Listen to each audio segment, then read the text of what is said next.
24 to 5 on a Friday afternoon, and of course, it's time to welcome to the studio from Envision Financial, Luke Smith. Thanks for dropping by. Good afternoon. Once again, we've got a cracking topic. Today's question is this: how to prepare for rising interest rates. Luke, isn't it a bit late? They already started rising. Well, they've only just started moving, and I guess I want to try and get out to listeners now. If you're sweating bullets at what's happened so far, buckle up, because there's plenty more to come between now and probably the end of the first quarter next year. But I think as a general guide, we'll probably have a better understanding of where interest rates or where cash rates are going to go by Christmas. It's really quite extraordinary when you stop and consider it, because we've had a couple of interest rate rises already, and people are running around putting their hands in the air going, the sky is falling, and yet the cash rate is still only 1.35%. Correct, and the RBA have been talking, you look at equity markets, and equity markets have come under pressure this year for a range of reasons, because there are a number of headwinds: oil prices, inflation, all the things that is going to impact what happens both here and in America. And we've seen some rather hefty interest rate rises in America with 75 basis points just the other day. That's the second one two on the bounce for them, and they actually pulled that back from potentially moving at 1% for this month. So the market perceived that as very positive, and that's really what people need to keep in mind here, is that interest rates are going to impact earnings and all the other assessments of value, rental incomes and cash flow and all that sort of stuff. But like you say, the sky's not falling, right? The sky's only falling if you've been a pork chop. For most of my life, 1.35% cash rate would have been ridiculously low. Oh, and as I said to a lady yesterday, if I'd offered you 2.7% in a term deposit 18 months ago, you'd have skipped down the street with no clothes on. Now people are, getting, 2.7. Could I get 3? Could I get 2.8? Like, hang on.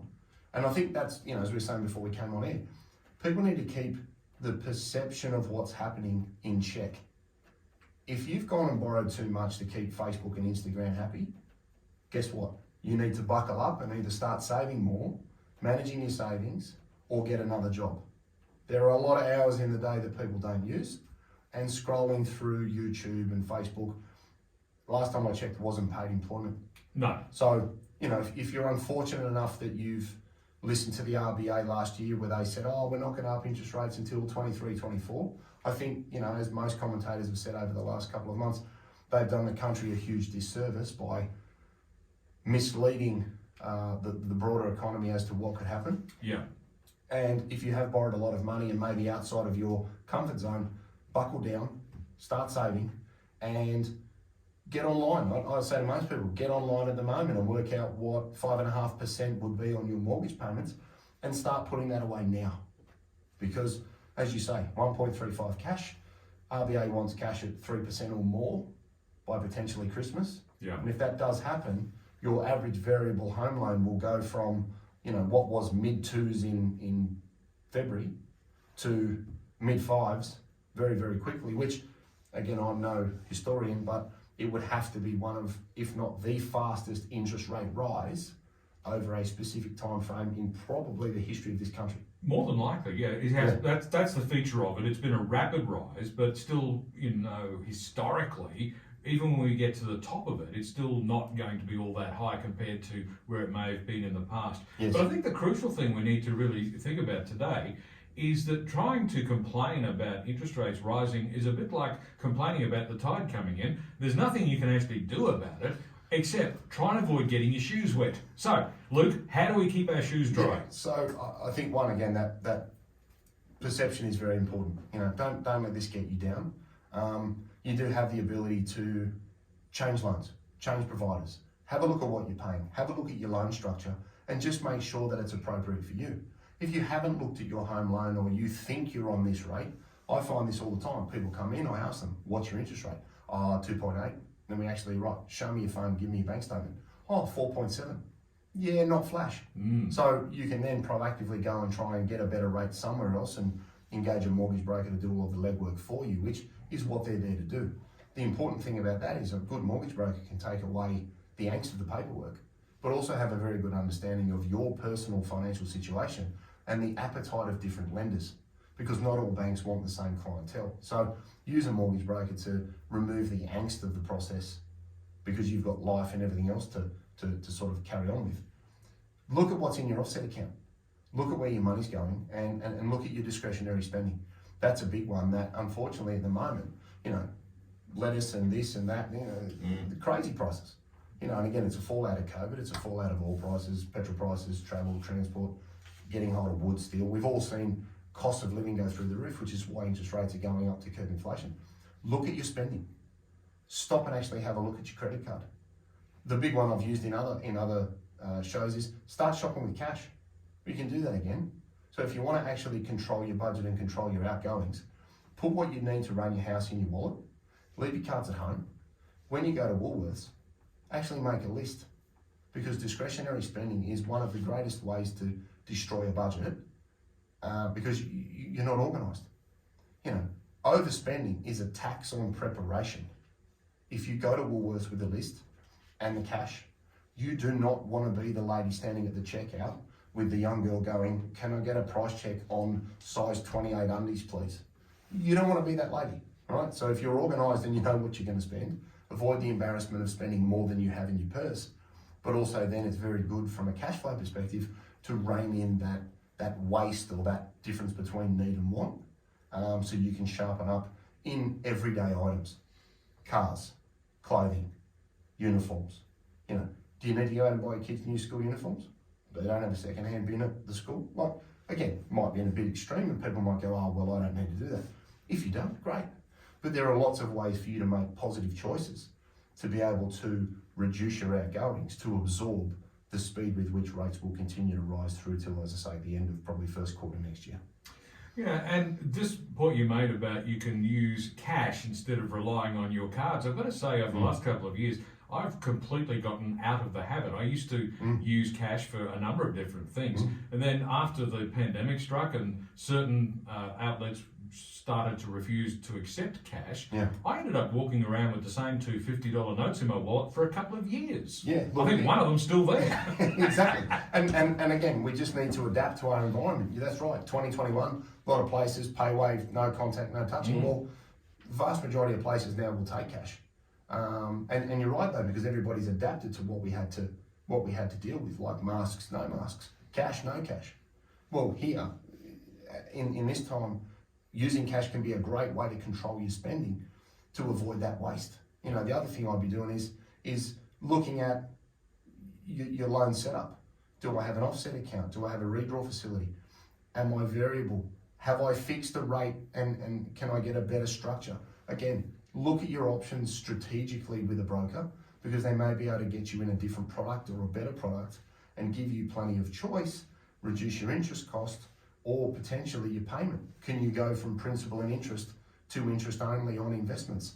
That may free up some cash flow. If your investment property has turned to negative cash flow and your mortgage has gone up, that might put a strain on the cash flow in your household. So considering principal and interest only and which one is right for you can have a huge impact on the cash flow of your asset. And for those that are very pro paying things off, if you get an interest only loan with an offset account and you do have any surplus, you can fill up that offset and still pay it down. So you're not holding the asset at the same level of debt. You do have the ability to pay it down, because I often use the word interest only and you can see the sweat running off people's nose before you say, just put an offset account with it and then you can pay it down. But it's a great way to manage your cash flow. I don't know why people are frightened of interest only. It just means you never have to pay it back. Well, if you don't want to, correct, but if you do, you still can, and that's what I think people often forget. I think the other one people should also consider is look at what you have in your home. You know, I made this comment to my wife last night. You sit there on the couch and scroll through 15 different paid TV services and you still can't find anything to watch.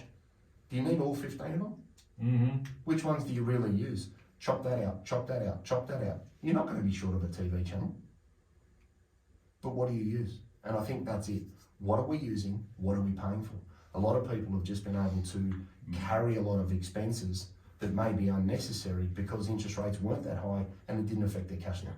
Are there ways that we can use our super accounts to help improve our cash flow situation? Yeah, so another way to try and get some fat in your offset account, if you like, for use of a better term, is consider transition to retirement.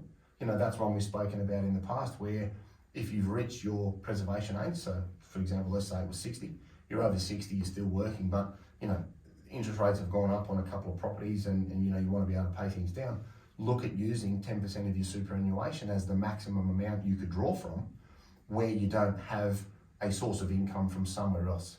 You know, you don't particularly want to be selling assets like cars and, you know, the necessities to get the kids to and from school. But if you get into a point or you're scared that interest rates could get to a level that it would impact the way you live significantly, using superannuation is one vehicle that's available to you, and that is to take up to 10% of the market value of your fund each financial year on a tax-free basis over 60 to be able to add a little bit of extra capital to the offset account to keep rising interest rates at bay. So that's one little way that people can do it. They can also look at, again, going from principal and interest to interest only. That will generally reduce the payment that the bank requires. It may result in you having a slightly higher interest rate, but the exercise here is not about the rate, it's about the payment and managing your cash flow. So it's important that you look at the outcome of the decision, not the driver of the choice you have. Principal and interest is a lower rate, interest only is a higher rate. Oh, I don't like that, it's a higher rate. Well, you're quite happy to have a slightly higher rate if your payment is a lot less.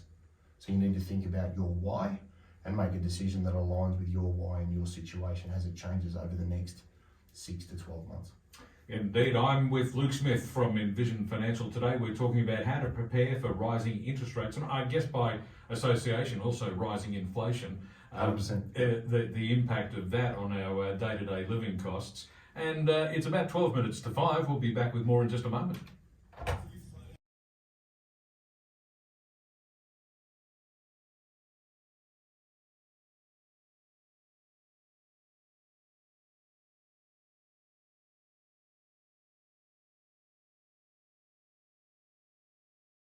8 minutes to 5 on 2CC. It's a Friday afternoon, which means Luke Smith from Envision Financial is with me in the studio today. We're talking about what to do about being well prepared for rising interest rates. As I said before, you can't complain about interest rates. It's like complaining about the tide. You can't do anything to stop it. No. All you can do is try to make sure your shoes don't get wet. So what are the key things to consider?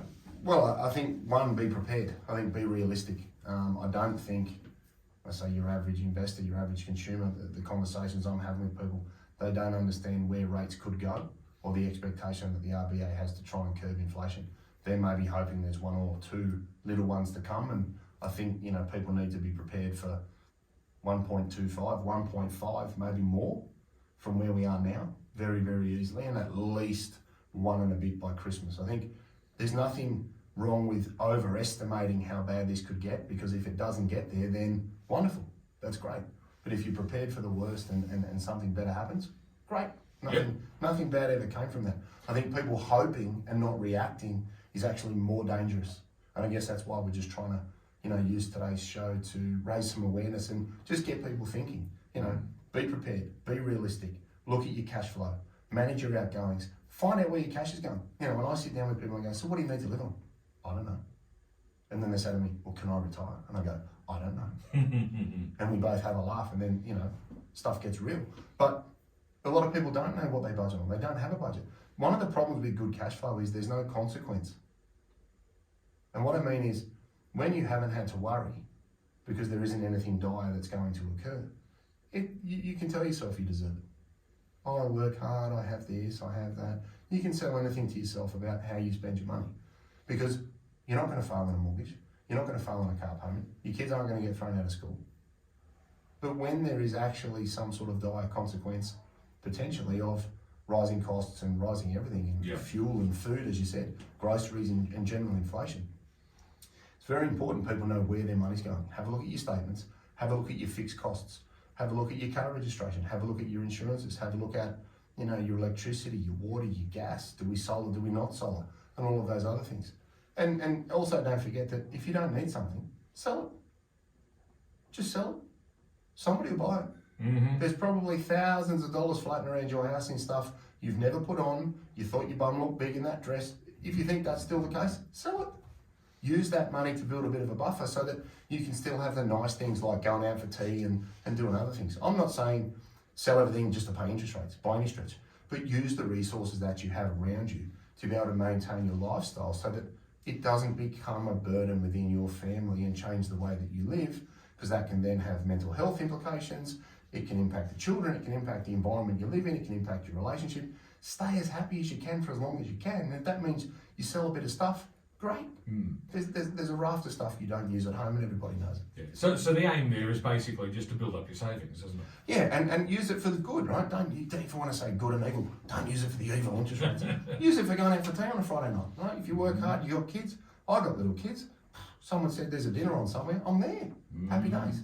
So, just be aware of your surroundings, be aware of your interest rates, be aware of your structure. If you want some help, get some help, no problems. Get a mortgage broker involved, try and find a better rate, and you'll be able to shave it a few percentage points here and there, a few dollars a month. Everybody wins. Glennis rang in and wants to know the answer to this question. What can we do to bring inflation down? Well, Glennis, let me tell you, we can't do anything. The Reserve Bank is attempting to bring inflation down by increasing interest rates. We'll have to keep our fingers crossed that it actually works. Stop spending. Yeah, well, that's the thing. I suppose in a sense, if you can buy a cheaper option rather than a more expensive one, you're doing your little bit to reduce inflation, aren't you? Or just don't buy it. You probably don't need it anyway. Yeah, that's the way to go. Exactly. Absolutely. Well, it's just about that time of the program, Luke, when I have to ask you, where can listeners get more information? Yeah, so look, if you want to get put in touch with a mortgage broker, my two go-to are obviously at the moment David Thomas, Trilogy Funding. I'd give him a ring if they run a wonderful business there. Mike Nakera, Castle Mortgages, another one, provides a very, very good service and understands exactly what we've spoken about today. So if you want to speak to somebody for a price to see if you can sharpen something up, get in touch with us or get in touch with one of those two guys. They run good operations. Our number, 6260-4749. You've got envisionfinancial.com.au on the website. You've got the podcast, The Strategy Stack of Luke Talks Money on iTunes and Spotify. And you've got the YouTube channel. You can subscribe to that, Envision Financial Canberra. We've got all the shows, the key takeouts before and after the ad break.